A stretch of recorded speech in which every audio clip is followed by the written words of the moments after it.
Ramogi owere kod motende kod weche mag somo ng'i weche mamoko bende piny owacho mar kaunti ma Migori ka otendore kod riwruok mar Lake Victoria Youth Organization mayudore e gwenge ma Nyatike ochako chenro mar puonjo oganda yore mag kedo kod dang'ni mag paro ma koro osedhi malo e gwenge ma Nyatike kaunti ma Migori.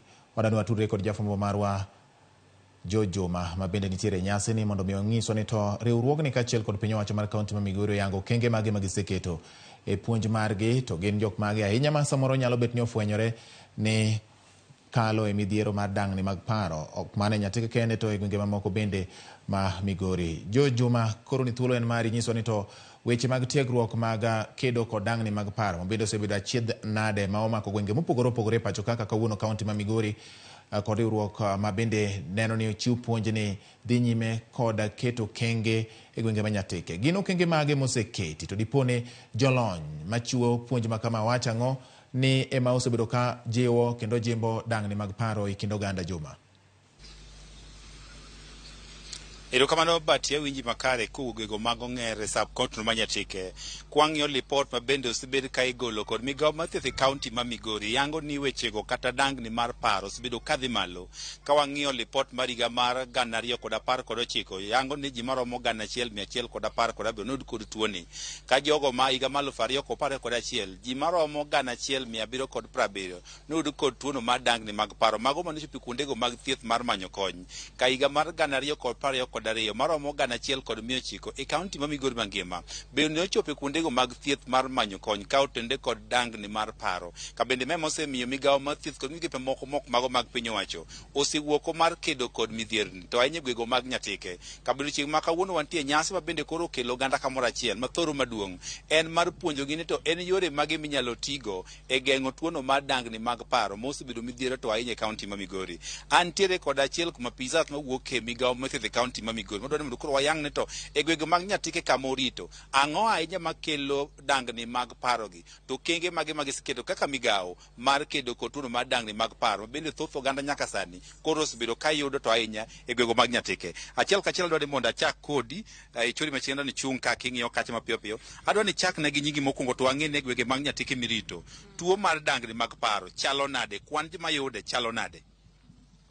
Gisani to kwan osebedo ka medore to ma okonyo wanwang'o kony kuom organization mar Laviso ma osemiyowa support mondo mi wanwang' jogi e mier kata wanyalo timo outreaches mondo mi wanwang' gi godo waketgi on board mondo nwang' kaka inyalo thiedhgi. Sami wacho sani ne yudo kony sani king'iyo kwan higa achiel mokalo gi sani kwan jogo museyudo mantie gi tuo mar dang'ni mag paro chalo nade gwengegi? Gisani to osemedore kendo within Nyatike en gima medore ma dwaro mondo many kaka inyalo konye. Yes. Iwacho ni ber kaka ikonye un kaka migao mar thieth kaka ng'ano mochung' ne wuoyo kod jogo mantie gi midhiero ni ang'o giri mutimo sani?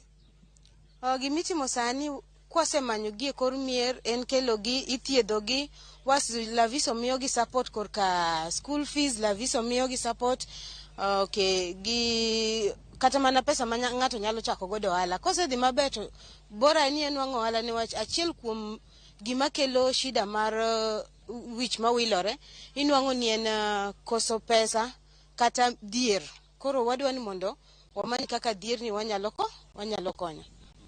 Itie migao mar thieth uwuoyo kod jogi eki ang'o gere ma utimo negi kopogore kod miyo jogi pesa mar samo tieko dhier ang'o mutimo kaka migao mar thieth ng'ama yudo nigi dang'ni mag paro? Thieth kopogore gi thieth en ni kwa nade dong yadhi mbele gima utimo kaka migao mar thieth ang'o mutimo mar kedo machiel kama? Thiedhogi alafu wamanyo kaka ginyalo kadho counseling be itimo negi therapies moko be nitiere mwakadho kodgi mondo mi gidhi maber. Katieko kodi ang'o makelo dang'ni mar paro musenga ahinya gwengegi? Dhier en namba 1 mwanwang'o mar ariyo en kopogore gi dhier kaka nyathi omore are pinyne ng'enyne jonyuol pogore gi nyithindo gi mine gi pogore koro ngima bedo mapek ne nyithindogi koro mano nyalo miyo nyithindo bedo gi shida mag parruok. Erokamano awawuo gi japuonj weche mag tuogo mag dang'ni mag paro osebed ka ineno e skunde wan gi jopuonje mosenyaka dere kaluwore kod dang'ni mag paro adwa ni chak ne gi nyingi to skul mane mirito? Erokamano. An John Apollo Campo, Principal Akala Secondary School. Atimo erokamano maduong' kuom organization mar Laviso mane omiyowa gwel makende mondo wabi wane kaka gikonyo jogo ma nigi tuo mar wilruok mar obwongo to gi nyithindo ma ginyuolo ma bende dhi gi skul gi conditions machalo kamano. Kaka sikul, ere kaka uyango ni nyathi nigi dangni mag paro? Un go kenge mondo ukony kik wageng' weche madongo mag derruok kod midhiero mamoko. Inyalo identify ni nyathi nigi dangni mar paro kaluwore gi performance mantie ma en go e skul. Nyathi donjo ka en gi marks maber sana koya e primary, kako medo somo to performance ne bedo piny.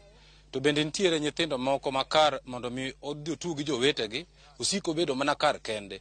Koro such nyithindo wa transfer gi e department mar guidance and counseling kato waneno kaka wakonyogi. Kopogore gi mano, through organization mar Laviso, wa identify such nyithindo kendo giyudo kony mar school fees. Masama uwene nitie nyithindo mosekaw gi Laviso e skunda makala secondary school.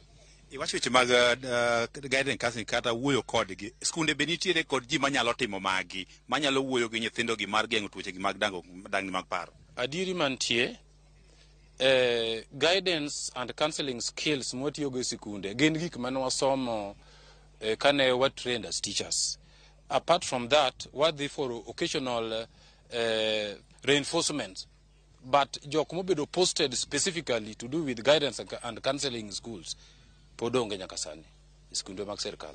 Erokamano kuom ler machal kod mano. Atieko koyo kamano. Kinyalo winjo mano japuonj ma bende wuok e skul mar Akala bende lero ni kata skunde nyaka sani midhiero mar dangni mar paro osebedo ka thoth, ka bende koro ma osemiyo kata gi kaka jopuonj gisebiro kod okenge mopogore opogore mar kedo kod midhiero machal koda ma. Gwego mag Nyatike, wechego mag Dhier kata Chan gin achiel kuom bende koro nyaka sani oseyangore ne kelo midhiero mar dangni mag paro ma nyaka sani koro osebedo ka medore e gwegi mag Nyatike. Mananya George Joma kuom report